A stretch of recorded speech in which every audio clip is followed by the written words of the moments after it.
이 시간에는 우리 53페이지의 루터 신학의 이제 발전을 보겠습니다. 루터 신학도 우리가 이제 칼빈 신학 못지않게 루터 신학도 중요합니다. 그래서 루터 신학도 우리가 좀 그 특징이나 그런 것들을 사실 배워둬야죠.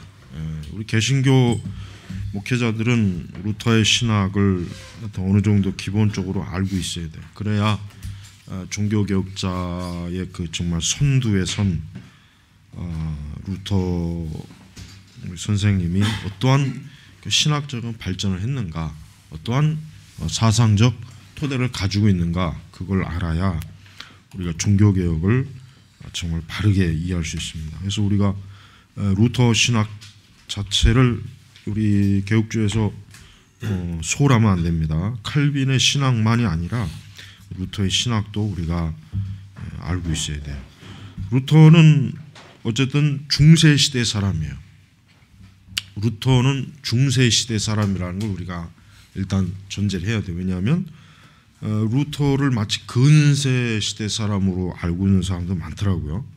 그러나 루터는 중세 시대 사람이고 중세 시대의 세계관과 가치관을 가지고 있는 사람. 그래서 우리가 루터에 대해서 루터가 조금 더 어떤 개혁적이지 못한 부분은 루터가 여전히 중세 시대의 그 배경을 두고 있기 때문에 그런 거예요. 그래서 우리가 루터의 그런 부분은 역시 누구도 자기 시대의 그 영향을 완전히 벗어나기는 어렵거든요. 누구나 마찬가지예요. 그래서 그러나 루터는 그의 신학을 그냥 그 당시 보편적으로 중세 신학을 그냥 답습하는 사람이 아니었어요. 바로 이게 이제 루터의 위대한 점이에요. 루터는 단순히 그냥 그 앞 세대의 그 어떤 로마 천주교의 그 신학을 그냥 뭐 앵무새처럼 그냥 뭐 받아들이고 내가 하면 된다, 이것이 아니라 루터는 거기에서 어때요? 복음에 대한 루터의 갈급함, 즉 하나님의 의에 대한 루터의 아주 집요한 그 어떤 관심이 결국은 루터를 종교 개혁의 그 어떤 선두에 서게 하는 아주 강한 힘이 된 것입니다.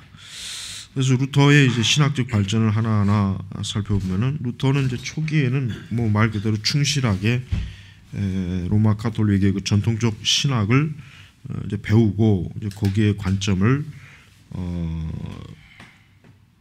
따랐죠.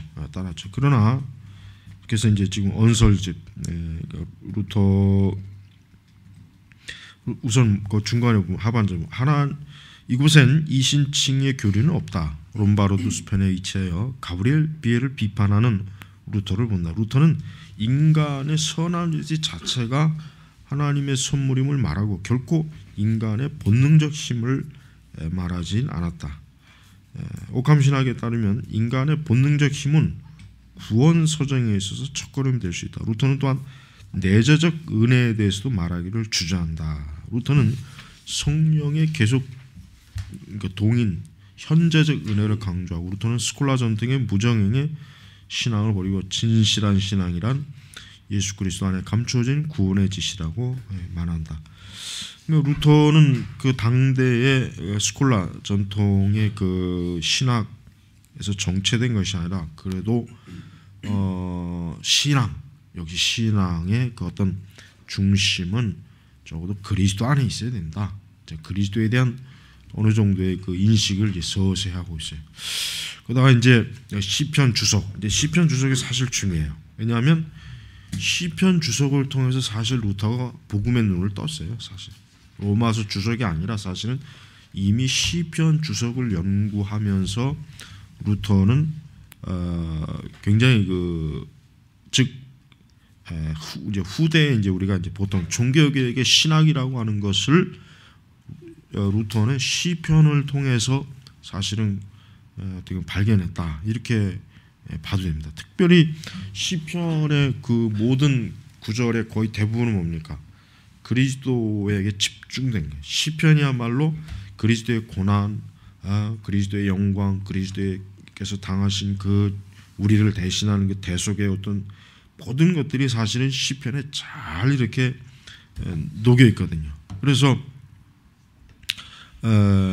루터는 시편의 그 여러 네 가지, 그 중세 시대는 보통 네 가지 방식으로 이제 성경을 해석하잖아요. 그 방식으로 루터 자신이 시편을 이제 주석을 자기가 달아가면서 연구하면서 시편의 문자적 의미, 그다음에 성육신 그리스도적 적용, 그다음에 은유적, 그다음에 전이법적, 이렇게 그러니까 신비적, 그러니까 시편 자체를 가지고 거기에서 시편의 일단 단어와 용법의 어떤 표면적 의미, 그다음에 그것이 어떻게 그리스도를 드러내는가, 또 시편 자체 안에 어떻게 교회와 연관이 되는가, 그다음에 또 뭡니까, 신비적 의미, 종말론. 시편이 의외로 종말론적인 내용도 다시 있단 말이에요, 시편 내용에. 그래서 루터는 그 시편을 보다 더 집중된 연구를 통해서 그러니까 다른 그 루터의 그 어떤 생애라든가 그런 글을 읽어보면은 그가 이제 시편 연구를 통해서 사실은 굉장히 그리스도의 의, 하나님의 의가 무엇이냐라고 하는 것을 그가 굉장히 거기서 많이 깨달아요. 그리고 그리스도께서 고난 당하시는 그 고난, 그런 그 구속의 사역들이 이미 시편 다윗의 시를 통해서 다 이미 드러나 있거든요. 그러니까 루터는 그걸 보면서 그리스도의 의, 즉 예수 그리스도께서 이와 같은 고난과 그 어떤 메시아적인 그런 그 예언적 그런 시를 보면서 루터는 신약 성경을 새롭게 이해할 수 있었던 거예요. 그래서 루터는 신약의 자체를 보다는 구약의 연구를 통해서 신약을 굉장히 많이 깨달았어요. 구약의 연구를 통해서. 루터 자신도 연구를 해가면서 신약의 그 예수님의 행적, 그런 것들에 대해서 시편을 통해서 바로 기독교의 그 복음의 핵심적, 즉 그리스도의 중심적 그 의로운 자가 고난 당하신 것, 즉 예수님 자신이 본래적 의를 가지고 계신 분인데 왜 이분이 이렇게 고난 당해야 되는가? 이 다윗은 도대체 누굴 지칭하는가? 바로 그리스도를 지칭하고 그리스도가 당하는 고난을 다윗이 영감받아서 쓴 거란 말이에요. 그러니까 그런 종합적 연구를 통해서 루터는 어때요? 루터는 바로 이 고난 당하신 그리스도께서 나의 의가 되시는구나. 그래서 우리는 루터가 신약보다는 구약을 더 많이 연구했다는 걸 우리가 알아야 돼요. 구약을 더 많이 사실 연구했어요. 루터는 신약보다는 구약이에요. 오히려 구약이 더 많이 루터가 광범위하게 연구한 그 업적이 사실 더 많이 나와 있어요. 자, 이제 본격적으로 로마서 주석. 이 로마서 주석은 아주 좀 뭐 유명하죠. 유명한데 이제 여기서부터 뭐예요? 전통적 성경의 네 가지 의미가 포기돼요. 그러니까 중세 시대에 아주 전형적 성경 해석 방식인 그 네 가지 성경 해석 방식을 이제는 루터가 버리고 뭡니까? 여기 바로 이제 문자적, 문법적 의미와 영적 의미에 이제 관심을 기울이는 거예요. 그렇죠? 사실은 로마서 같은 경우는 네 가지 의미로 성경을 해석한다는 것 자체가 사실은 로마서 같은 경우는 굉장히 이게 진짜 이상하게 돼버린 거예요, 사실. 그러니까 루터는 자기 자신이 이제 성경을 연구해 가면서 이제 보다 신약에 들어 이제 신약을 연구하는 과정 속에서 이제는 이 네 가지 해석 방식은 적용이 안 되겠구나, 적용이 좀 어렵겠구나 하는 걸 깨달은 거예요. 금방 알죠. 그래서 이제 아주 우리 개신교 신학의 정통 해석 방식 뭐예요? 문자적, 문법적, 그것부터 들어가는 거예요. 이제 그다음에 이제 뭐예요? 거기다 이제 영적인 의미를 부여하게 되는 거예요. 그러니까 루터는 더 어때요? 시간 지금 로마서 주석이 언제입니까? 1515년에서 16년이에요. 그가 종교개혁의 논제를 건 게 1517년이에요. 그러니까 그 바로 직전에 루터가 로마서를 연구해 가면서 이제 뭐요? 하나님의 의, 로마서 1장 17절에 하나님의 의에 대한 것들을 루터가 아주 급격하게 이제는 이 시점에 오면은 루터는 더 이상 어때요? 로마 가톨릭의 그 중세 스콜라 신학의 이제 노예가 되지 않아요. 이제 완전히 뭐예요? 루터 자신의 신학이 이제 완성이 됐다고 보면 돼. 이제 루터 신학이 완성된 거예요. 그래서 루터는 이제 더 이상 이제는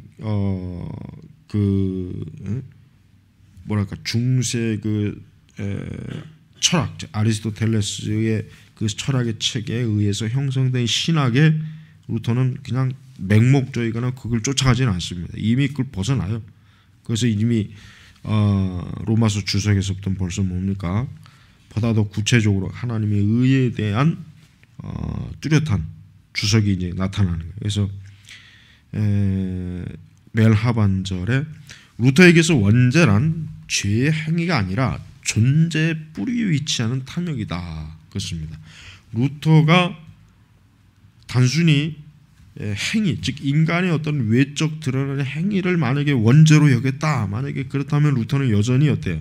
여전히 복음을 깨닫지 못하는 거죠. 여전히 복음에 대해서는 깜깜하다고 봐야 되는 거예요. 그러나 그렇지 않았죠. 뿌리, 쉽게 원죄란 뭐예요? 결국 어떤 인간의 존재 뿌리 속에 이미 벌써 원죄 요소가 딱 들어가 있는 그와 탐욕. 이 탐욕은 우리의 일상적 종교적 행위에서 잘 드러난다. 그러나 이 탐욕은 죄의 자녀 부분이라 새로운 죄의 기초가 될 수 있는 미끼가 아니라 진짜 죄다. 이게 진짜 그러니까 원죄를 뭐야? 바로 죄의 가장 본질적인 것이다 이거죠. 바로 여기서부터 뭐예요? 이제는 그 뿌리에서 이제는 서서히 그 뿌리에서 영양분을 얻어다가 어떤 식물이나 나무가 이렇게 열매를 맺는 것처럼 바로 이 진짜 죄에서부터 어때요? 죄의 열매들이 영양이 여기서 다 공급되는 거예요. 그래서 루터는 죄의 축소나 또는 모든 죄를 제거할 수 있다는 환상을 고고하고 우리 밖에 하나님의 개인만이 인간의 기쁜 상실을 넘어설 수 있다고 본 거예요. 자, 이것이 바로 뭡니까? 루터가 인간의 공로에 대한 그 가톨릭이 아주 집요한, 즉 뭐야? 인간의 공로 사상, 공로 의식, 인간의 어떤 자기의, 하나님의 의와 자기의를 보태가지고 하나님께서 받으실 만한 의가 되는 이런 형태의 어때요? 의를 이제는 이제 이걸 버린, 이거에 대해서 이제는 벗어난 거예요. 그래서 이제는 뭡니까? 인간은 자기 스스로는 아무것도 못하는 거예요. 오직 외부에서 하나님의 전적인 은혜가 주어지지 않는 이상은 뭐예요? 인간이 그 죄의 노예에서, 그 죄의 영향에서 해방이 못 되는 거예요. 그러니까 루터가 이제 굉장히 정확하게 왔죠. 이제는. 그래서 이 점에서 루터는 가브리엘 비엘의 개념과 왔습니다. 비엘의 오캄 사상에 따르면 인간은 그 총체적 노력을 통해서 하나님을 향해 길을 떠나 은총을 얻기 위한 준비를 할 수 있다. 그러니까 그만큼 루터에게 있어서 이제 어때요? 전적인 하나님의 은혜라고 하는 개념이 루터가 이제 생겨났대. 전적인 하나님의 은혜. 전적으로 하나님이 죄인에게 은혜를 주셔서 어때요? 그가 이제는 어때요? 하나님의 은총으로 말미암아 그 이제 의로운 길로 오는 거예요. 의로운 길로. 그러니까 루터에게 있어서는 인간이 털끝만큼도 어떤 은혜를 하나님께서 사람에게 주시도록 끌어올 수 있는 요소가 없는 거예요. 그만큼 루터의 그 신학에서는 인간의 어떤 뭐랄까 전적인 타락에 의한 그 타락에서의 외부적 개입, 그 타락에서 하나님의 전적인 건지심, 그러니까 자기는 아무것도 할 수 없지만 하나님의 개입하심으로 말미암아 인간이 이젠 더 이상 죄에서 노예되지 않고 해방된다. 이제 그거를 알게 되는 것입니다. 그래서 루터의 가장 유명한 말, 동시에 의인이자 죄인, 의인이자 죄인이다. 의인이자, 이게 아주 굉장히 루터가 쓴 말 중에, 사용한 말 중에 가장 유명한 말이죠. 그러니까 우리 인간이 하나님께로부터 택함을 받고 하나님의 은혜를 입어서 우리가 의로워진 건데, 의로. 그러나 우리 인간 자체는 사실 뭐예요? 여전히 죄인이지. 죄인인 우리를 의롭다고 하나님이 여겨주시는 것, 그게 바로 칭의의 개념이거든요. 그게 법정적 칭의의 개념이란 말이에요. 그러니까 루터의 이런 생각의 발전은 뭐예요? 바로 루터 자신이 하나님의 어떤 의에 대한 갈망, 그 의에 대한 갈망, 그 의로움으로 인하여 인간이 구원받고 하나님 앞에 서는 것, 이런 것들에 대해서 루터가 굉장히 절망을 많이 했기 때문에 이 부분에 대해서 이제 루터가 결국은 이제 더 이상 어떤 신앙적으로 이제 좌절하지 않고 명확한 하나님의 진리의 체계를 이제 배울 수가 있게 된 것입니다. 그래서 루터는 로마서 주석에서 구원의 확신을 명백히 말하고 있는가? 자, 루터에 따르면 의심과 유혹에 부닥치는 신앙은 하나님의 약속으로 만족하게 된다. 그런데 하나님의 약속이 구원의 확실성을 내놓고 있다. 이 주제는 이제 뒤에서 나오는 작품들 계속 나오는데, 하나님의 약속이 구원의 확실성을 내포하고 있다. 그러니까 루터가 자기 자신이 하나님을 인하여 의로워졌다는 것을 어디서 발견할 수 있는가? 뭐예요? 그건 뭐예요? 하나님의 말씀에서 발견하는 거예요. 루터가 자기가 자기가 수도사로서 막 고행을 하고 금식을 하고 자기가 선행을 하고 고해성사로, 여기에 이제 전에 이제 루터는 소망을 안 둬요. 이제 그런 것들은 자기가 충분히 해봤거든. 충분히 해봤지만서도 루터에게는 안식이 없었어요. 안식도 없고 가면 갈수록 또 하나님과의 그 어때요? 관계가 여전히 불안하고 거리가 있고. 그러니까 루터로서는 이미 해볼 건 다 해본 거예요. 바로 그러한 와중에 루터는 뭐예요? 하나님의 전적인 외부적인 개입. 하나님께서 나를 건지셔. 그러니까 인간이 오직 그저 아무것도, 심지어는 인간이 어떤 구원에 대한 필요성이나 생각도 없는 그런 찰나에 하나님 그를 건지셔서 그의 죄를 깨닫고 그가 하나님을 알게 되고 자신의 그 인생의 비참을 알게 되고 영혼의 그 무지함을 알게 되는, 이게 바로 뭡니까? 이게 바로 루터가 걸어온 그 신앙의 여정이란 말이에요. 그래서 우리는 이제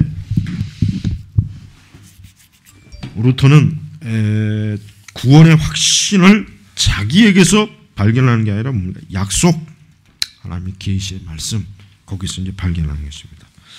자, 이제 종교개혁이 이제 선언된 이후에 이제 히브리서 주석에는 여기서 강조되는 것은 무엇보다 그리스도 신앙과 그리스도 연결. 이제 히브리서 주석에 들어가면서부터는 이제 루터는 이제 방황을 하지 않아요. 이제 더 이상 그 이전에 내가 루터 자신이 의를 구하고 내가 하나님 앞에 어떻게 의를 줄 수 있을까? 내 죄의 이 처리를 어떻게 할까? 막 그런 뭐랄까 나름대로의 어려움을 막 품고 있다가 어려움을 품고 있었지만 이제는 뭡니까? 이제는 그리스도. 이제는 완전히 루터가 어때요? 그리스도를 보게 돼요. 그리스도를 자신의 신앙에 확고하게 어때요? 이제 붙잡습니다. 더 이상 그 이전으로 돌아가지는 않습니다. 오히려 그는 그리스도를 더 새롭게 알게 되고 그리스도에 대해서 눈을 뜨게 되면서부터는 예수 그리스도에 계속적으로 다가가는 거예요. 계속적으로 그분을 다가가는 거예요. 그래서 그리스도께서 우리의 모범이 되시고 우리의 대속주가 되시고 우리 위해서 고난당하시고 우리를 위해서 죽으셨고, 이런 것들이 어때요? 루터에게서 생생하게 이제 다가오는 거예요. 그래서 우리 그리스도인들도 루터 자신이 지금 걸어온 그 길을 보면은 사실 루터는 어떻게 보면 표준적인 사람이야. 루터는 표준이야. 표준. 왜? 자기가 의롭지 못하다는 걸 깊이 각성하고, 거다가 이제 자기가 그럼 한번 자기 스스로 의로워지려고 굉장히 노력하고, 그러나 그게 이제 한계가 있다는 거. 즉 이거는 하나님의 방법이 아니란 걸 알고, 그다음에 뭡니까? 그리스도만을 전적으로 따르게 되는 거예요. 그러니까 보편적인 어떤 우리 신자들의 어떤 구원의 여정 속에 사실은 다 들어가 있는 것이란 말이에요. 그래서 우리가 루터는 바로 이제 이런 것들을 통해서 자기가 이제 그리스도의 십자가의 고난에 참여하고 자기의 신앙이 오직 그리스도에게만 매여 있는, 그래서 이런 아주 확고한 중세적인 그 어떤 인간에서 이제 벗어나는 거예요. 중세적인 인간이라고 하는 것은 뭐예요? 여전히 교회법에 눌려 있습니다. 여전히 자기의 양심이나 자기의 모든 토대가 교회법으로 철저히 묶여 있는 거예요. 거기서는 조금이라도 어떤 자유로운 사고를 할 수가 없어요. 그랬다가는 큰일 나거든요. 하지만 루터는 이제 뭐예요? 더 이상 이제 옛 그런 길로 가지 못합니다. 자, 95개조는 1517년 그 유명한 95개조. 근데 95개조를 여러분도 읽어봤는지 모르겠지만 95개조를 읽어보면 이제 의외로 굉장히 막 부수적인 걸 많이 다뤄요. 처음부터 끝까지 어떤 성경의 그 문제를 다루기보단 95개조 안에는 어떤 그 당시 여러 부패상을 막 다루고 굉장히 많은 것들을 다뤄요. 아주 다병만으로 이렇게 막 이렇게 문제를 제시해. 그 중에 이제 어쨌든 루터는 그 가장 루터에게서 중요한 것은 뭔가 하나님에 대한, 복음에 대한, 자기 의에 대한, 인간의 의에 대한 이것들을 깨닫게 되기 때문에 어때 루터의 그 95개조 논조 사건은 꺼지느냐고 계속해서 불타오르는 것입니다. 자, 1517년에 이제 비텐베르그 성교회 그 정문에 95개조를 붙이죠. 그 당시 이제 학자들의 토론하는 방식이 이제 이런 거죠.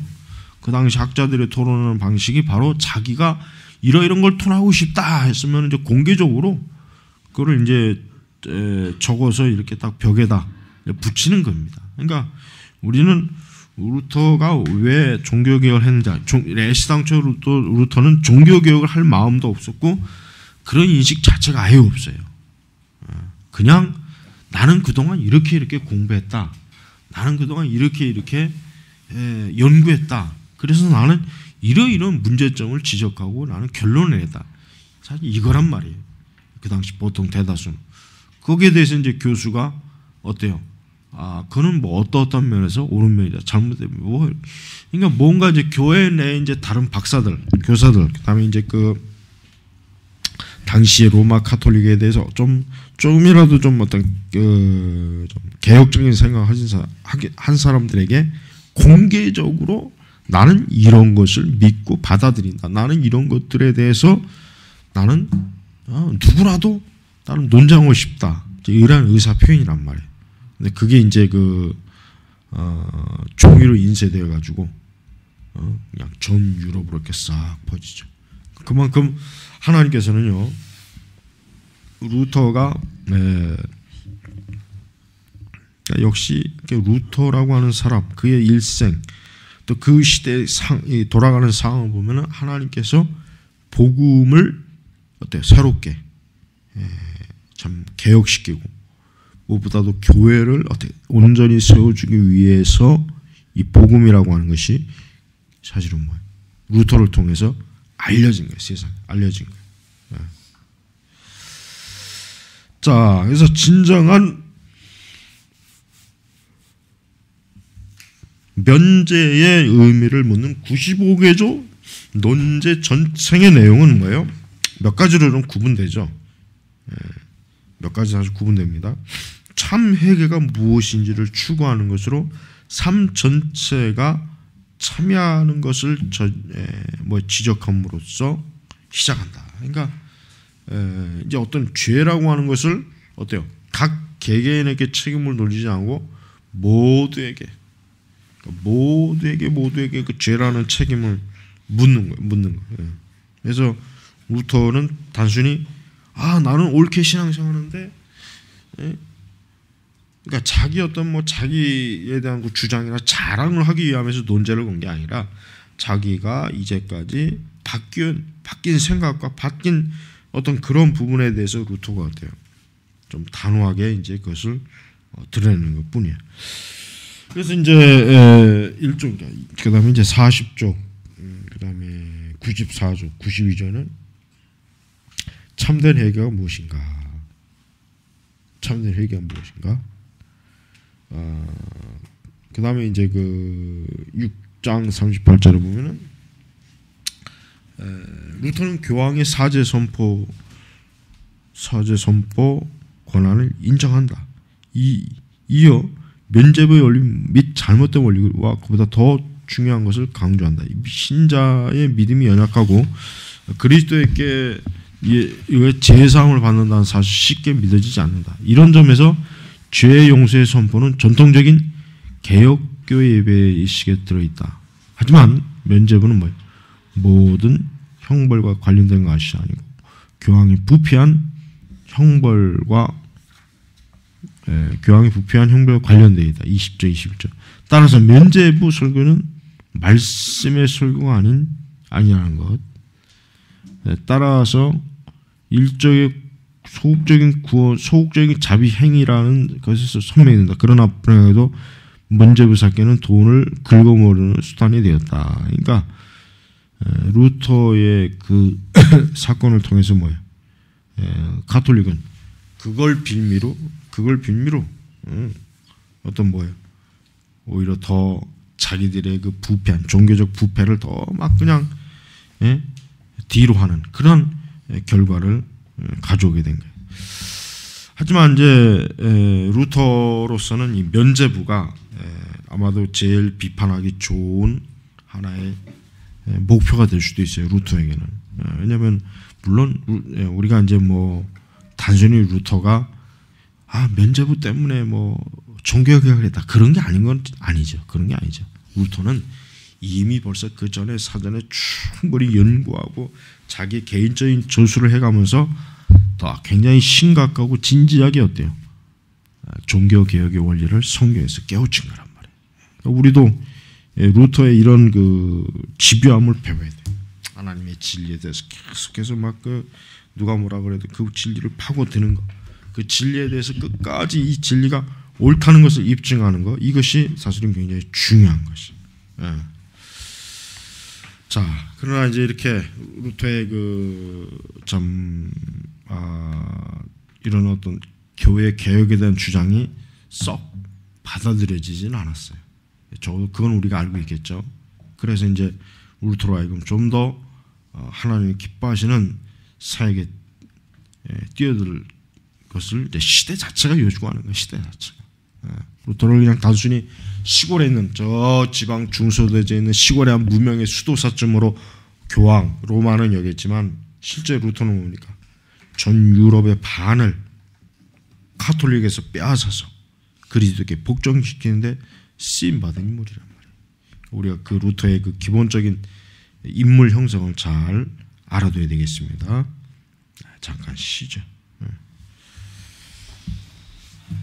우리가 이제 사실 95개조 전문을 이렇게 좀 보면서 하나하나 짚으면 좋은데 이제 그러면 시간이 좀 많이 가니까 95개조 우리 카페 95개조 그거 있으니까 나중에 한번 이렇게 쭉 1번부터 이렇게 쭉 보면 돼요.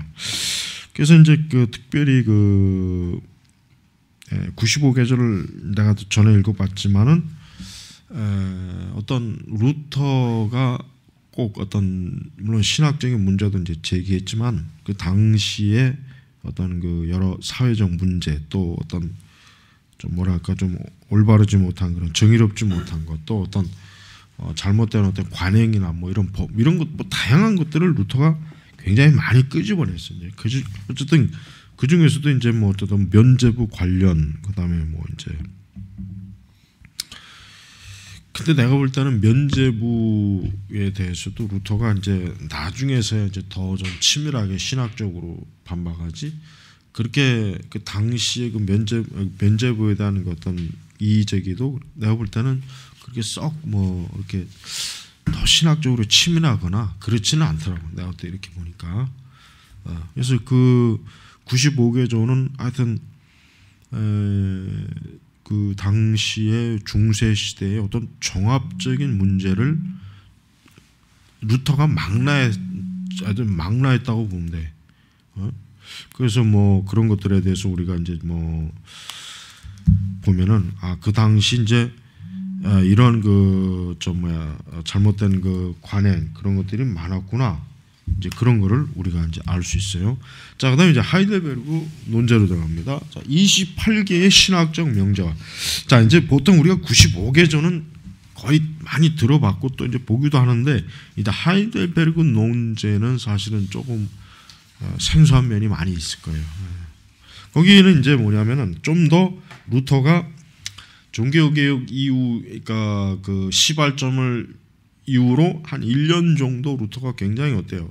그 95개조 때문에 그가 굉장히 여러 가지로 많이 비난을 받고 비판을 받고 또 동조자들도 많이 얻거든요. 그래서 이제 루터가 어때요? 좀 더 자기의 어떤 생각, 즉 자기의 어떤 그 신학적 명제를 어때요? 더 깊이 있게 다룬 게 이제 이 하이델베르그의 논제란 말이에요. 그래서 루터는 싸움을 할 때 물러서는 싸움이 아니라 계속해서 루터는 아주 전진하는 싸움을 했어요. 이게 루터의 특징이에요. 루터는 뭐 하다가 그냥 겁나 뭐 안 되겠구나 이런 게 아니에요. 루터는 계속 그냥 막 밀어붙이는 그런 스타일이에요. 루터는. 그래서 이제 자 28개의 신학적 명제, 그다음 12개의 철학적 명제로 되어 있는 이 논제를 통해 루터는 어거스틴 수도 앞에서 자신의 입장을 밝힌다. 그래서 1명제는 그는 하나님의 율법이 인간을 의의 길로 가게 할 수 없음을 말하고, 그렇죠? 그다음에 2계명에서 두 번째에서 11번째까지의 명제는 뭐예요? 인간의 업적의 종교적 가치를 부인한다. 이제 로마 카톨릭의 어떤 자기 행위, 뭐 자기 의, 뭐 이것을 이제 다룬 거. 13번부터 16번째 명제는 뭐예요? 구원을 위한 행위의 자유의지의 가능성을 부인한다. 그러니까 인간이 어떤 자기 스스로가 자기의 구원을 선택할 수 있는 게 아니라 아까 얘기했죠. 외부에서 전적인 하나님의 은혜가 주어지지 않는 한 인간은 소망이 없다. 그걸 이제 명제하고, 그 다음에 17번에서 18번까지의 명제는 율법을 통한 죄의 인식. 그래요. 아주 루터가 이제 로마서 연구를 제대로 한 거예요. 그래서 율법을 통해서 아까 이제 1명제가 그랬죠. 율법이 인간의 의의 길로 가게 할 수 없다 이거죠. 율법은 뭡니까? 인간이 자기의 죄를 인식하는데 율법은 아주 굉장히 중요한 역할을 해요. 그래서 지금 그걸 얘기하는 거고, 19부터 24명제부터는 루터의 독창적인 면이 나타나는, 곧 우리가 루터의 십자가 신학이라고 부르는 거예요. 루터의 뭐 신학을 뭐 보통 일명 십자가 신학 뭐 그렇게 얘기하잖아요. 그래서 하나님의 보이지 않는 것들을 실제로 일어난 사물들 가운데서 분명하게 인식할 수 있는 것처럼 생각한 사람이 있다면 그는 신학자로 불릴 만한 가치가 있다. 그러나 20명제 고난과 십자가를 통하여 나타내어진 하나님의 보이고 명백한 것들을 깨닫는 사람은 신학자로 불릴 만한 가치가 있다. 자, 영광의 신학은 악을 선이라고 부르고 선을 악이라 부른다. 십자가 신학은 사물을 사실 그대로 부른다. 율법은 하나님의 진노를 초래하며 그리스도 안에 있지 않은 모든 것을 죽이고 욕하고 비난하고 심판하고 정죄한다. 자, 그렇다고 해서 그러한 지혜 자체가 나쁜 것은 아니며 또한 율법을 회피한 것은 아니다. 그러나 십자가 신학 없이는 사람은 가장 선한 것을 나쁘게 이제 오용한다. 자, 이게 루터의 그 십자가 신학이라고 하는 것은 결국 그리스도의 그 대속의 죽으심에 루터는 자기의 어떤 모든 그 신학을 거기다 이제 뿌리를 내는 게 뭐예요? 루터는 결국 그리스도께서 우리를 위해서 십자가에서 죽지 않으셨다면은 결국 우리는 율법에 의해서 정죄받고 결국 우리는 자기 죄로 인해서 멸망하고 어떠한 구원의 소망도 없고 어떠한 하나님의 은총도 없다. 그러니까 루터는 이 십자가 신학 굉장히 루터가 아주 그 자기의 신학의 어떤 대표성을 띠는 용어로 이제 사용을 해요. 그 대신 반대로 이제 영광의 신학, 로마 카톨릭의 신학을 보통 영광의 신학이라고 그렇게 이제 지칭하는데, 즉 인간이 어떤 자기 의와 자기의 영광, 자기의 공로, 어떤 종교적 그 화려함, 종교적 그 가시적으로 보이는 그 종교적 권력의 그 뛰어남, 뭐 어떤 그러니까 예수님께서 이 땅에 오셨을 때 예수님 자신이 어때요? 영광의 모습으로 오신 것이 아니라 비천한 몸으로 오셨거든요.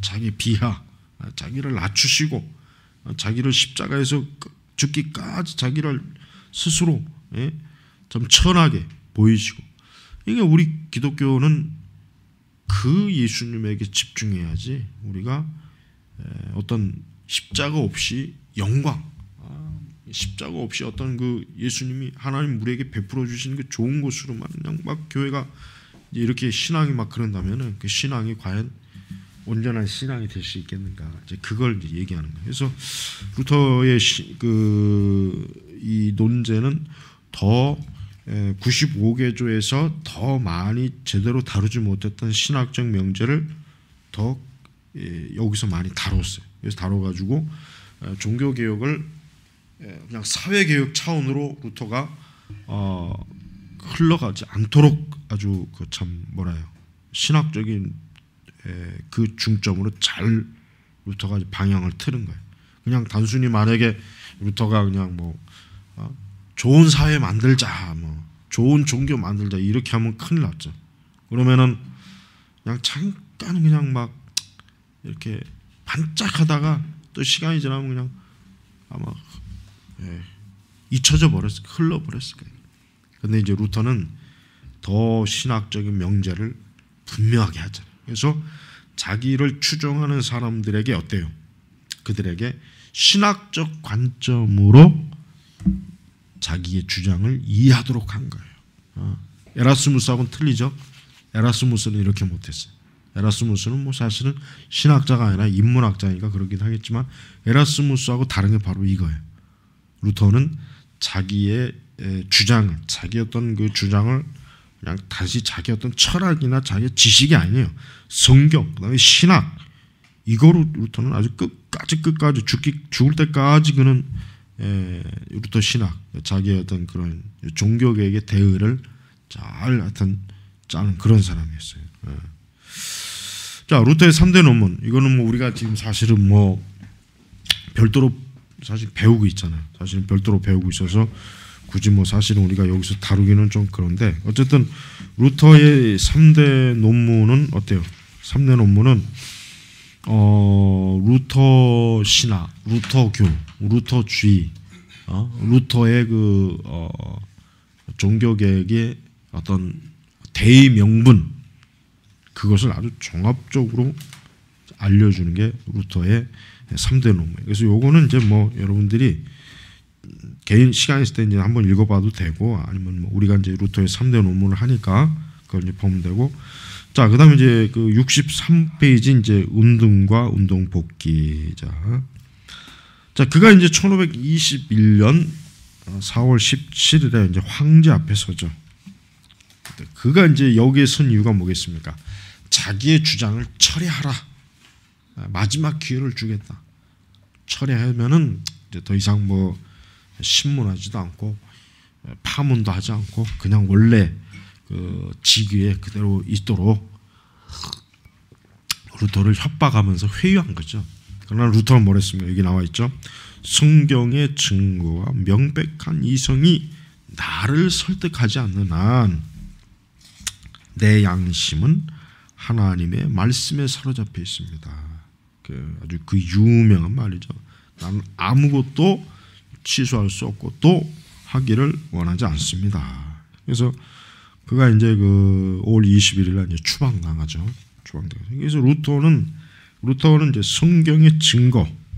자, 우리가 이제 성경의 증거. 결국은 루터는 그냥 당대 괜히 유명하고 싶어가지고 괜히 주제넘게 허세를 부려가면서 종교개혁을 한 게 아니에요. 루터는 그냥 뭐 그렇다고 해서 또 루터가 학자로서 현실도 모르고 그냥 괜히 어설픈 자기의 그 신학을 한번 뽐내볼까, 그렇게 한 게 아니에요. 루터는 성경의 증거, 그가 신학자로서 성경을 연구했죠. 구약 성경을 연구하고 신약의 갈라디아서를 연구하고 아까 이 갈라디아서 그 주석도 사실 있는데 이 책에는 뭐 그런 다루진 않고 있는데 그다음에 로마서 주석도 그렇죠. 루터는 자기의 신학이 단순히 그 이전의 중세 시대의 신학자들과 같이 철학의 틀에다가 신학을 집어넣은 게 아니라 루터는 어때요? 성경에다가 어때요? 자기의 그 사상을 맞추는 거예요. 그러니까 자기의 잘못된 것이 있으면 성경으로 고치는 거예요. 그러니까 루터의 뛰어난 점이 바로 이 우리가 왜 루터가 그 당대에 많은 신학자들이 있었고 그 루터 이전에 역시 그 여러 신학자들이 있었지만 루터의 뛰어난 점은 뭡니까? 그는 하나님의 말씀에 완전히 어때요? 자기의 신학의 뿌리를 둔 사람이에요. 최대한. 예. 그리고 뭡니까? 명백한 이성이. 그러니까 루터는 성경을 어떻게 이해했습니까? 자기 이성으로 먼저 이해하는 것이 중요했던 거예요. 루터는 성경이라고 하는 것을 그 당대의 어떤 뭐예요? 가치관이나 세계관이나 관습이나 풍습으로 성경을 이해한 게 아니에요. 루터는 뭡니까?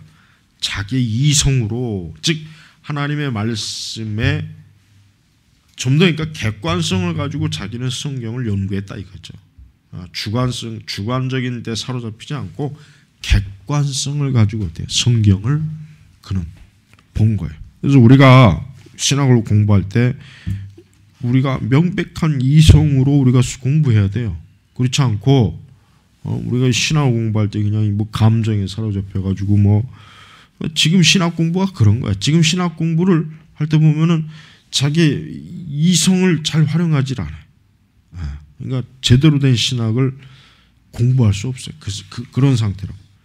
바로 이제 그것이 그의 양심을 그러니까 결국 우리의 양심이라고 하는 것도 우리가 이 성경과 올바른 이성으로 우리의 양심을 기준을 세우고 판단을 해야지 성경을 떠나 또 올바른 이성을 떠나서 우리의 양심을 파악한다는 건 불가능해. 할 수가 없는 거예요. 그거는. 자, 그래서 이제 루터는 프리드리 그 당시 그 프리드리가 영주가 루터를 자기의 지역 성에서 루터를 왜? 루터가 그렇지 않으면 루터는 암살을 당하거나 어떻게 했습니까? 결국은 루터는 굉장히 아주 위험한 상황에 처해요. 그래서 이 프리드리는 루터를 저대로 놔두면 죽을 수 있으니까 루터를 빼돌려서 자기의 성에 거의 한 1년 가까이 이렇게 몰래 이제 거기서 돌봐주죠. 바로 그때 이제 그 유명한 이제 그 독일어 성경 그때 이제 번역을 해가면서 그는 이제 그 좀 더 그 뒤에 그 안에서 종교 개혁 자기가 일단 버려놓은 이와 같은 이 일들에 대해서 치밀한 자기 변증적 신앙을 거기서 많이 준비를 해요. 루터가 이 1년이라고 하는 기간 동안에. 그리고 이제 그렇게 하면서 이제 루터는 그러니까 루터가 그렇게 이제 막 성에 이제 1년 동안 이제 거의 숨어 있다시피 하잖아요. 그때 이제 칼슈타트가 이제 루터의 이제 동역자예요. 근데 칼슈타트는 루터보다 좀 더 급진적인 사람이었어요. 근데 이 칼슈타트가 루터 대신해서 이제 막 아주 그 종교 개혁에 있어서 그 가톨릭적인 그런 것들 막 엄청나게 막 그 활동을 좀 많이 해요. 그래서 루터보다 이 칼슈타트가 상당히 그 어떤 종교 개혁의 그 초기에 그냥 바람을 일으키는데 이 칼슈타트가 활동을 사실 많이 합니다. 그래 이제 루터는 이제 사실 칼슈타트는 루터의 동료라기보다는 루터의 스승이죠. 루터의 스승이었다며 사실은. 근데 이제 루터의 오히려 루터에게 이제 그가 매료된 거예요. 루터의 그 사상과 신학이 너무나 진짜 그에게도 와 닿은 거란 말이에요. 그래서 오히려 정말 나중에는 루터가 아니더라도 자기 스스로라도 이와 같은 종교개혁적인 그런 일들을 하려고 무진 애를 썼던 사람. 그래서 막 성상 파괴, 그다음에 무슨 뭐 어떤, 그러니까 굉장히 굉장히 과격하고 굉장히 막 뭐랄까 너무 좀 서두르는 듯한 그런 활동을 해서 이제 루터가 이제 거기에 대해서 조금 염려했고 우려했고, 루터는 이제 그런 칼슈타트를 좀 빨리 진정시키지 않으면 잘못하면 괜히 그냥 큰 일을 만들어서 진짜 자기 어떤 이런 것들이 오해를 받을 수도 있으니까. 그래서 그 이제 그렇게 이제 다시 이제 1년 뒤에 이제 루터가 비텐베르크로 돌아와서 이제 활동을 합니다. 자, 설교단에 오른 루터는 뭐랍니까? 무슨 권한으로 그리스도인의 자유를 새로운 율법으로 바꿨는가? 이제 루터는 좀 더 개혁을 하되 좀 더 사람들의 동의를 얻는 거예요. 그러니까 무작정 나를 따르라가 아니라 좀 더 왜 이것이 옳으냐? 왜 우리가 이런 그 기존의 로마 카톨릭과 신학과 또 기존의 이런 것들에 대해서 왜 우리가 항의를 하느냐? 왜 우리가 이거에 대해서 이의를 제기하느냐에 대해서 좀 더 어때 사람들을 설득하는 그런 설득의 전략으로 이제 루터가 나아가는 거예요. 그래서 루터는 이제 자신의 그 어떤 그런 일들이 괜히 공연히 광신적인 일에 괜히 오해를 받는 거 굉장히 싫어했습니다. 이건 분명히 자기가 정말 이신칭이 말 그대로 믿음으로 구원받으려고 하는 이 엄청난 것을 공연히 자칫하면 어때요? 오해받아가지고 괜히 사람들로부터 외면을 받는 걸 루터는 굉장히 두려워한 거예요. 자, 그래서 루터는 이제 그렇게 했고, 칼슈타트와 루터는 이렇게 서로 정반대했어요. 정반대. 그래서 루터의 이제 친밀한 동역자는 멜랑크톤이죠. 칼슈타트하고는 나중에 이제 이렇게 서로 또 결별을 하게 되고, 이제 서로 이렇게 간에 이제 그 양상이 이제 서로 이제 달라집니다. 우리가 종교개혁자들을 보면은 우선 우리가 알아야 될 게 뭐냐면은 종교개혁자들 간에 서로 간의 의견을 일치를 볼 수 있는 그러한 그 시간이 사실은 없었어요. 우리가 왜 이제 봐요? 우리가 이제 그 쯔빙글리나 쯔빙글리나 루터, 그다음에 여기 이제 뭐 칼슈타트도 나오고 이렇게 나오지만은 종교개혁 1세대들이 사실은 뭐냐? 자기들끼리 뭔가 이 종교개혁에 대해서 합의할 수 있는 그런 상황이 못 됐어요. 왜? 너무 급작스럽게 루터의 그 주장이 막 그냥 전 유럽에 퍼지다 보니까 루터 자신도 이거를 어떻게 통제해야 될지를 사실은 몰랐어요. 루터도. 그리고 루터와 같은 생각을 하고 있던 사람들이 그때 이제 막 일어난 거예요. 그러니까 이제 사실은 루터는 물론 어쨌든 종교계의 어떤 선두 주자로서 지도자이긴 하지만 엄밀히 얘기해서 그 당시에 어떤 합의점을 볼 만한 그런 상황이 못 됐어요. 그러니까 우리가 이해를 해야 돼. 왜 루터와 그 루터의 동시대 그 인물들이 서로 간에 그렇게 이제 서로 어떤 그 일치하지 않은 이유가 뭐냐면 그 당시에 그럴 만한 경향이 없었어요. 왜? 가톨릭은 이 루터와 그런 종교개혁의 그 세력이 본격적으로 막 활발하게 되는 걸 보고 굉장히 막 강하게 경계를 했고 그 부분에 있어서 엄청나게 참 신경을 많이 썼단 말이에요. 그러니까 이제 그 당시 이제 종교개혁이라고 하는 것도 우리가 생각할 때는 이제 편안하게 그저 뭐 글이나 쓰고 그냥 뭐 설교하면 되는 그게 아니었단 말이에요. 굉장히 어때요? 치밀하게 그 당시 그 다양한 그 세력들의 그런 사람들을 좀 다독이고 이해시키고 종교개혁을 좀 더 체계화시키고 이런 여러 가지 일들이 있었기 때문에 어떤 종교개혁의 어떤 마음이 서로 하나가 된 그럴 상황이 못 된 거예요. 그게 이제 우리가 초기에 그것을 좀 우리가 좀 이해를 좀 해야 될 문제예요.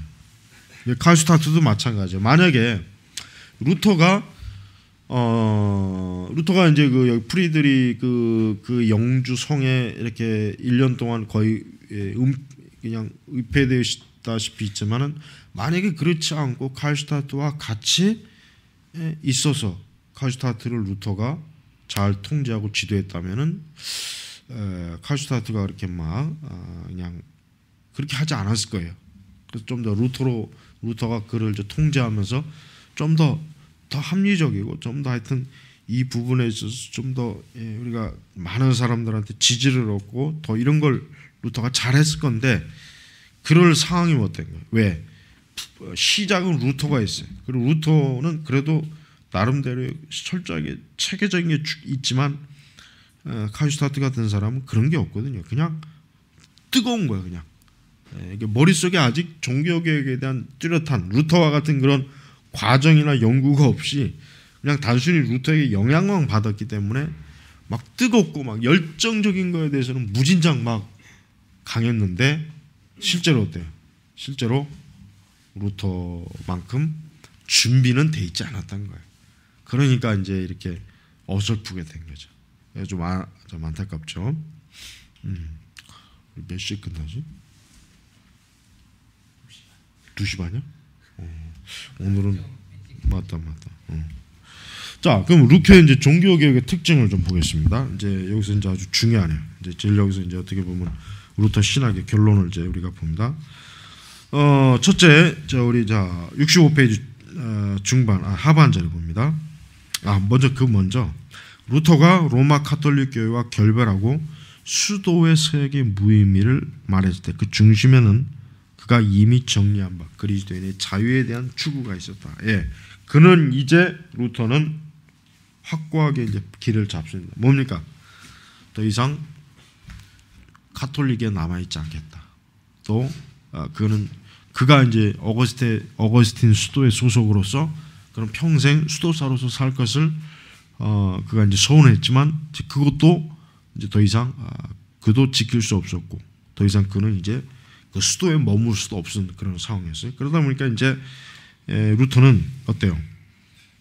이제 비텐베르그에서 그가 시작한 종교 개혁이 이제 여러 협력 세력들과 관계도 미친 거예요. 그래서 루터는 기사들의 반란, 농민 전쟁, 기독교 인문주의자 등 이런 여러 하여튼 그 다양한 그룹과 아주 그냥 뭐랄까 얽히고 또 그들이 그 어떤 일을 하는데 자문을 구하는 데 있어서 그들에게 대답도 주고 또 종교개혁의 대의에 그때그때 생기는 문제에 대해서 팜플렛으로 글도 쓰고 그러니까 루터가 이제 막 굉장히 막 바빠지고 이제는 더 이상 그는 이제 카톨릭 사제로서 그는 이제 그 자기의 것을 이제 스스로 이제 벗어버립니다. 자, 그래서 첫 번째 루터에게 있어서 그리스도의 자유는 뭡니까? 민족이나 국가의 자유가 아니에요.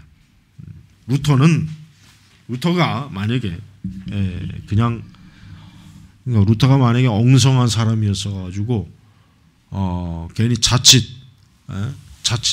그냥 자기도 토마스 멘처 같이 막 어떤 많은 사람들의 무리의 지도자가 되어 가지고 그 멋에 만약에 취했다면 큰일 났죠. 그럼 루터도 끝나버렸을 거예요. 그러나 루터는 이것이 민족이나 국가의 자유가 아니에요. 그는 뭐냐? 그는 오직 뭡니까? 그는 철저하게 그 중심에 뭡니까? 하나님, 그의 구원의 문제, 영적인 거. 루터에게는 이게 지금 절실한 것이었지. 그가 민족, 국가의 자유, 막 이런 것들에 그냥 막 열을 내 가지고 우리가 종교개혁을 하자 이런 것은 루터에게는 전혀 루터는 거기에 이제 관여하지도 않았습니다. 그래서 그는 아까 얘기했지만은 농민 전쟁이나 기사들의 반란, 그 당시에 이제 사회적 정치적인 막 혼란이 갑자기 막 일어났단 말이에요. 하지만은 루터는 거기에 절대 거리를 둡니다. 거기에 철저하게 거리를 절대 루터가 거기에 이렇게 참여하지 않아요. 왜? 루터는 잘 알았어요. 내가 저런 데서 활동하면 안 되는구나. 내가 저런 데서 활동하면은 정말 이 복음의 진리를 잃어버리니까 그거는 너무나 루터가 참 지혜로운 거였다. 너무 잘한 거예요. 루터는 그 종교개혁자의 그 선두주자로 굉장히 존경을 받고, 진짜 그 모든 그 당대 사람들로부터 적어도 이 프로테스탄트 진영에서는 루터를 유일한, 마치 어떻게 보면은 개신교 진영의 왕으로서, 왕처럼 마치 그렇게 이제 사람들이 루터를 사실은 본 거예요. 그래서 이제 루터에게 이제 그 농민 반란도 그렇고 기사들의 반란도 그렇고 루터에게 어떤 뭔가 좀 지지를 받는 직접적 지지, 또 아니면 지도자가 되길 원하는 그런 세력들의 요구도 사실은 있었죠. 그러나 루터는 그 부분에 있어서 굉장히 거리를 뒀어요. 그럴 수밖에 없었고. 그래서 두 번째, 그리스도인의 자유는 정치적 자유가 아니다. 그렇죠? 자, 정치적 자유. 이거는 앞에서 좀 어느 정도 설명을 했어요. 특히 토마스 맨처. 이제 어떤 그 당시에 이제 그 당시에 농민들은 중세 시대의 그 전형적인 뭡니까? 그 장원 그 제도라 그러죠. 영주와 그 소작인, 영주의 땅을 빌어먹고 사는 소작농들이 어때요? 사실 이 농민들이. 그러니까 이 농민들이 루터의 그 종교 개혁의 그 자기들과 직접적 관계가 되는 어떤 그런 문제에 대해서 루터가 너무나 자기들을 잘 대변해 주었기 때문에 루터에 대해서 굉장히 좋아했고, 또 그런 루터를 중심으로 뭔가 좀 한번 크게 그냥 세상을 뒤집어 엎으려고 했지만은 루터는 그걸 좋아하지 않았습니다. 오히려 이제 토마스 맨처 같은 사람이 그러한 기회를 자기가 어떤 영향력을 행사하는데 이용을 했죠. 그렇지만은 토마스 맨처는 우리가 루터와 칼빈하고는 다르죠. 토마스 맨처는 어떤 뭐 신학적인 진지함, 성찰이나 이런 거를 가지고 갑자기 나온 사람이 아니에요. 토마스 맨처는 그 당시의 당대의 어떤 사회 부조리, 중세 시대 문제, 그가 그동안 교회의 어떤 그 강압적 통치 뭐 이런 것들에 대해서 토마스 맨처가 평소에 불만이 많았다가 그 루터의 종교 개혁으로 인해서 농민들의 반란할 때 사실 지도자로, 자기 스스로 지도자로 어떤 그들을 주도한 그런 상황이었어요. 루터는 평화를 촉구하지만 이 농민들과 토마스 맨처는 뭡니까? 싸우자 이거죠. 싸우자. 이 지상에서 우리가 이렇게 억압을 받고 우리가 저렇게 지배를 받는 것보단 우리를 억압하고 지배하는 자들을 대항해서 싸우자. 그래서 우리가 새로운 세상을 만들자. 농민들이 주인이 되는, 더 이상 이렇게 참 그 수탈을 당하고 억압을 당하는 농민이 아니라 그냥 세상의 주인이 되자. 이렇게 했지만 그 농민들, 민중들은 결국은 나중에 이제 다 무너지죠. 그리고 루터 자신도 그 부분에 대해서 단호하게 선을 딱 끊는 그러한 상황이 됐습니다. 자, 세 번째, 그리스도인에게는 자유의지가 있지 않고 노예의지가 있을 뿐이다. 이제 요게 좀 신학적으로 중요하죠. 우리가 이제 자유의지, 루터의 그 굉장히 중요한 글이 노예의지론이죠. 굉장히 중요한 노예의지론이에요. 그래서 루터는 뭡니까?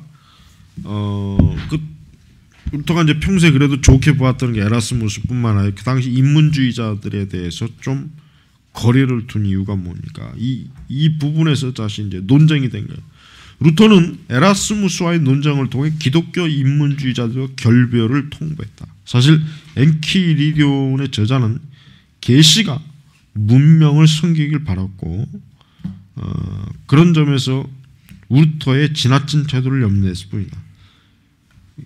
기존 문명에 대한 우신예찬 정도로 만족했다. 그러니까 에라스무스는 그냥 그 당대의 성직자들, 고위 성직자들에 대한 추문이나 뭐 이런 것들을 막 드러내고 그런 그 정도 선에서만 우리가 하고 그 이상은 이 에라스무스 같은 사람은 사실은 전혀 관여하고 싶지도 않았죠. 에라스무스의 그 기질이나 그의 그 살아온 생에 비춰볼 때 가톨릭을 등지고 어떤 루터와 같은 사람과 같이 뭘 한다는 것은 에라스무스 같은 사람에게는 어울리지가 않아요, 사실. 그런 사람에게는 그런 거는 있을 수도 없는 거예요. 그러면서 이제 뭐 우신 예찬, 뭐 엔키리디온, 뭐 이런 것들을 주장하면서 루터는 이 에라스무스 같은 인문주의자들이 그러나 뭔가 모르게 인간의 어떤 죄성, 인간이 근본적으로 가지고 있는 어떤 죄의 고통과 그 어떤 부분에 있어서 인문주의자들이 답이 없는 거예요. 사실은 답이 없는 거예요. 그래서 이제 그 부분을 루터는 좀 경계를 한 거죠. 그래서 루터에게 있어서 제일 중요한 건 뭡니까? 십자가 신학. 그리스도의 철학이 아니에요. 왜? 십자가의 신학. 그래서 루터는 인간의 구속사에게 어떤 역할을 담당하는 자유의지를 철저히 거부하고, 그럼 뭡니까? 솔라피데와 솔라그라티아를 드러내는 노예의 의지를 말할 수밖에 없었다. 이와 같이 1522년에서 25년까지 뭡니까? 루터의 종교교육 특징 방향이 결정적이다. 루터는 그리스도인의 자유를 민족적, 정치적 그리고 사회의적 혼돈시키를 거부한 거예요. 루터의 위대한 점이 바로 이거예요. 루터의 위대한 점이 바로 이겁니다. 루터는 그리스도인의 자유를 민족적, 정치적 자유의지와 혼돈시키를 거부한 거예요. 이게 루터의 위대한 점이에요. 바로 이것이 종교개혁자로서 루터가 존재할 수 있었던 원인이에요. 이들과의 연합이 큰 동맹으로 이어질 가능성을 포기하기까지 그는 뭐예요? 기사들의 민족주의, 농민들의 사회주의, 그리고 기독교 인문주의와 결별했던 것이다. 바로 우리는 루터의 이런 면을 우리가 본받아야 돼요. 왜냐? 오늘날에도 우리는 이런 기독교가 이런 거를 보고 있는 거예요. 우리도 뭐예요? 기독교가 근본적으로 말 그대로 진짜 말씀과 신학에 철저하게 토대를 둔 기독교가 아니고 어떤 민족, 정치, 뭐 자유의지, 문화, 이 세대 가치, 세계관, 그런데 교회가 만약에 뿌리를 내리면 어떻게 됩니까? 교회는 오래 못 갑니다. 잠깐 번성할 수 있지만 오래 가기는 어려워요. 그러니까 우리가 이 기독교라고 하는 것은 뭐예요? 기독교라고 하는 것은 우리 루터의 관점에서 보면은 이것은 지극히 초월적이고 영적인 인간의 구원과의 직접적인 문제이기 때문에 뭐 어떤 우리 육신의 자유, 뭐 어떤 정치적 자유, 뭐 이런 것들에게는 끼어들 틈이 없는 거예요. 그래서 이제 이런 루터의 그 종교개혁의 신학의 특징은 오늘 우리 시대에도 어때요? 굉장히 중요한 교훈을 주고 있어요. 그러니까 우리도 주의 사역을 하는 데서, 복음의 일을 하는 데 있어서 우리도 어떤 일이 있어도 우리가 복음 그 자체, 종교적 그 가치, 우리 기독교 신앙의 가치를 버리면 안 돼. 그런 걸 버리게 되면 어떻게 됩니까? 그런 걸 버리게 되면 하나님의 일을 하기가 사실은 거의 불가능해.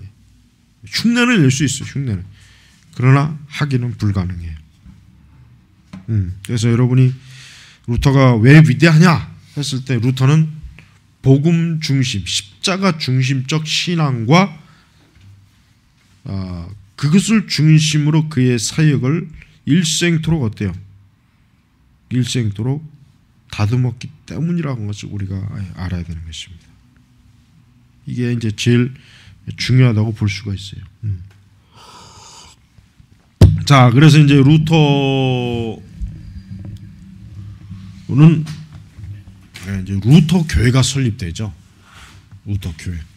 이게 바로 루터란 루터 교회인데 루터는 이제 그 독일 내에서 독일 북부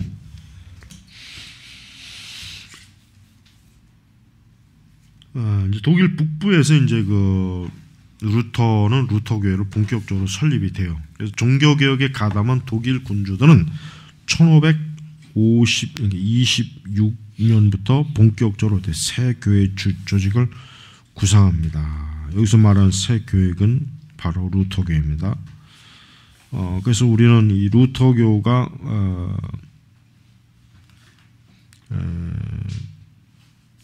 발전되어지는 과정이 나중에 이제 전 유럽으로 가기보다는 독일과 일부 북유럽에 한정되는 그런 현상을 나중에 이제 공부하다 보면 알 것입니다. 근데 그 원인이 이제 뭐냐면은 루터 자신이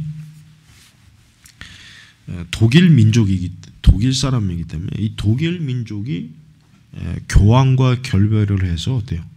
하나의 교회 세력을 키우는 것을 굉장히 저들이 선호한 거예요. 반대로 이제 개혁파 칼빈 같은 경우는 어때요? 칼빈 같은 경우는 제네바에서 사회가는 동안 그는 어떻습니까? 그 당시 유럽 각지에서 이제 제네바로 이제 오죠. 왜냐하면 이제 그 종교 개혁의 그 세력 종교 개혁을 따르는 그 세력들이 그 이제 핍박이나 어려움을 이기지 못하고 좀 더 신앙의 자유를 찾기 위해서 이제 스위스 제네바로 많이 와요. 그리고 또 누가 옵니까? 종교 개혁을 배우려고 하는 사람들이 와요. 그 중에서도 뭡니까? 칼빈에게서. 그러니까 그러면서도 이상하게 칼빈은 자기 이름으로 교단을 만들질 않았어. 루터 같은 경우는 물론 루터도 이제 처음에 뭐 이제 자기 이름으로 스스로 그걸 만들려고 의도한 건 전혀 아니었어요. 루터도 어떻게 보면 그의 후대 이제 그 문제지. 그러나 이제 그 칼빈 같은 경우는 좀 더 칼빈주의 그렇게 이제 사실 얼마든지 영향이 있었는데 칼빈은 그렇게 하지 않았어요. 오히려 루터가 이제 그 루터 교회를 거의 이제 세운 거죠. 그래서 두 왕국 이론을 갖고 있던 루터는 어때요? 군주들이 교회 설립 주도하는 것을 탐탁지 않게 여기지 않았다. 하지만 농민 전쟁 때의 경험으로 루터로 하여금 결국 힘 있는 보호자들의 간청을 받아들이겠다. 영적인 것과 세속적인 것의 분리와 그다음에 국가 권력에 의한 교회 설립사의 루터 갈등은 충분히 짐작할 수 있다. 그러니까 여러분 루터 교회는 엄밀하게 어떤 교회입니까? 국가교회예요. 국가교회죠. 루터 교회는. 그러니까 아까 여기 나와 있는 것처럼 종교개혁에 가담한 군주들이 뭐예요? 이제 우리가 교회를 하나 세우자. 쉽게 얘기하면 교단을 하나 만들자. 이제 우리가 가톨릭에서 이제 자유 이제 이렇게 벗어나면 그렇다고 해서 이렇게 무작정 떠돌을 수는 없으니까 어때요? 종교 개혁자들을 신속하고 긴급하게 가다들여서 어때요? 좀 더 이 사람들이 가톨릭과 완전히 어때요? 구별된 그러한 체제를 형성하는데 루터 교회는 중요한 역할을 하는 거예요. 그래서 1526년부터 어때요? 본격적으로 교회 조직을 구상했다. 자, 1526년. 자, 1526년이면은 종교 개혁이 일어난 지 얼마 만이에요? 한 10년이죠. 10년. 그러니까 루터는 그 10년 동안 어때요?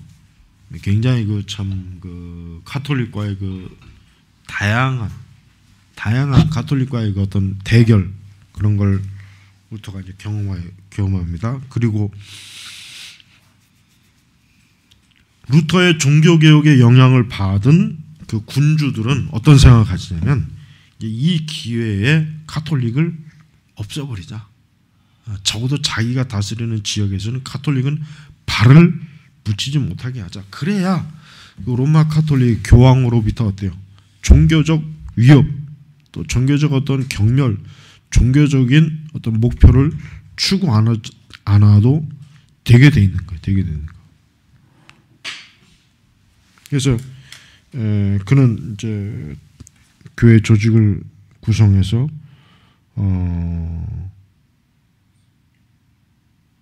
본의 아니게 이제 교회를 세우죠. 물론 이제 우리가 루터 교회 자체가 이제 뭐 처음부터 루터가 내가 이제 루터 교회를 만들겠다 뭐 이런 건 아니었어. 이런 건 아니었어.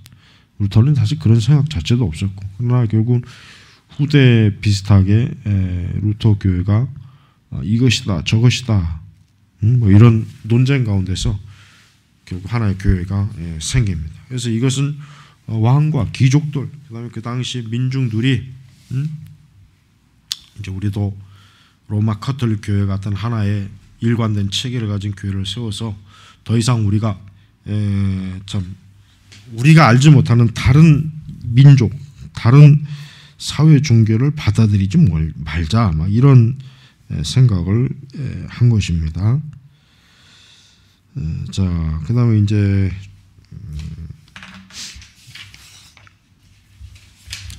토마스 맨처 같은 경우, 토마스 맨처를 좀 계속 다루기는 해야겠죠.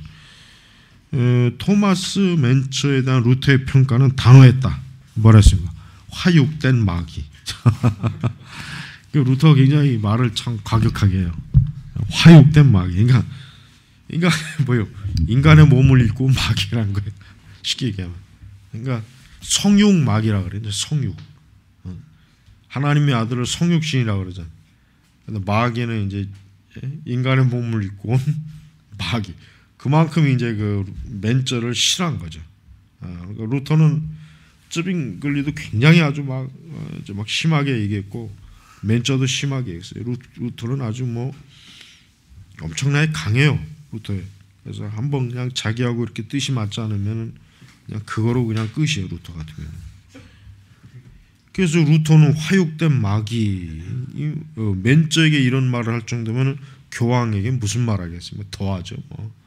뭐 돼지 같은 놈이다, 로마 창녀다. 뭐 루터는 이 교황을 점잖게 부른 적이 없어요. 한 번도 점잖게 부른 적이 없어요. 루터는. 오늘날 개신교 목사들이 이런 걸 본받아야 되는데 그 말도 안 되는 거 본받고 참 큰일이에요. 지금 큰일. 자, 그래서 종교개혁자들의 일반적인 평가로서 한동안 종교개혁의 후예들에게 불변에 질렸다. 맨처의 해석에 새로운 뉘앙스를 준 시도가 나왔는데 1517년 말까지 뭐예요?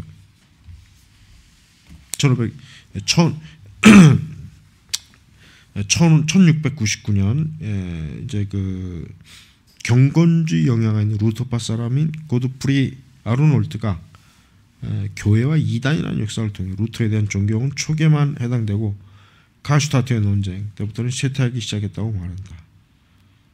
이런 과정에서 제설파, 열광파, 그리고 뭐 맨처, 명예회복의 대상이었다. 이렇게 볼 수 있습니다. 그는 맨처의 맹렬한 행동이 부인할 수 없이 끔찍하였음을 인정하면서 그가 자살하지 않을 만큼, 그리고 어떤 이익을 챙기지 않을 만큼 하나님의 영이 없지 않다고 말했다. 1925년